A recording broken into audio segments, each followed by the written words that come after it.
Next game on the list, Bovada has Detroit plus 13, now on their third string quarterback against the Minnesota Vikings coming off the loss on Monday Night Football.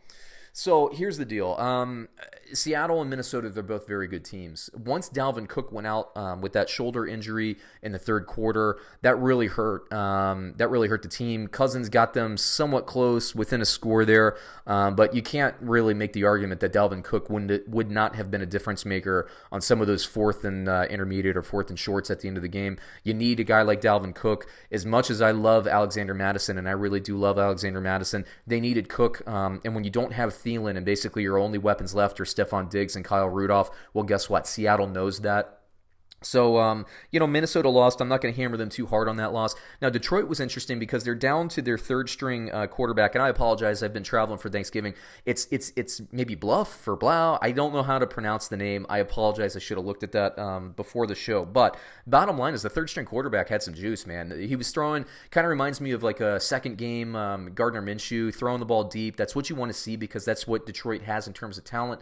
Bo Scarborough's doing his thing, playing on Thanksgiving week. Good for Detroit. 13 points to me is too much. As explosive as Minnesota can be, Dalvin Cook's going to be banged up. Adam Thielen, what's happening there? I think Minnesota wins the game comfortably, but I'm going to take Detroit to cover that 13-point spread. Brad disagrees. Brad is going to be taking Minnesota to win by at least 2 touchdowns. I like Detroit, and my computers are completely split on it. Oh, no, I apologize. My computers like Minnesota, so I'm the lone wolf there. But so I'm going to go ahead and take Detroit to cover, Minnesota, again, to win comfortably. In terms of fantasy football, I don't know what to do with the quarterback of Detroit. I haven't projected as a definite start, but I think it's daily fantasy stuff, daily fantasy stacks, and maybe with Golladay or Jones. Speaking of Golladay and Jones, both I have them both catching touchdown passes against Minnesota. I even like Amendola potentially a little bit more in this game.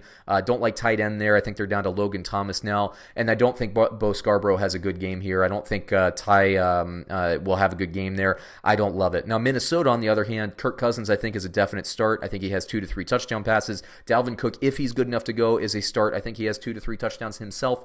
I do think that if he can't go for some reason with that shoulder, if they end up resting him, although early consensus is that he will play. If he can't go, I like Alexander Mattison quite a bit, and I like him anyway. They're probably going to rotate him in and try to, limit the amount of tough yardage that Dalvin Cook's going to play. So he's a nice daily fantasy sleeper for y'all out there. If Thielen can go, I like him. If he can't, certainly Diggs. Now, if Thielen can't go, start Rudolph. If Thielen is going, move off of Rudolph. Rudolph is going to be a blocker if Thielen's in the game. If he's not in the game, he's going to be kind of extend the drive or red zone target.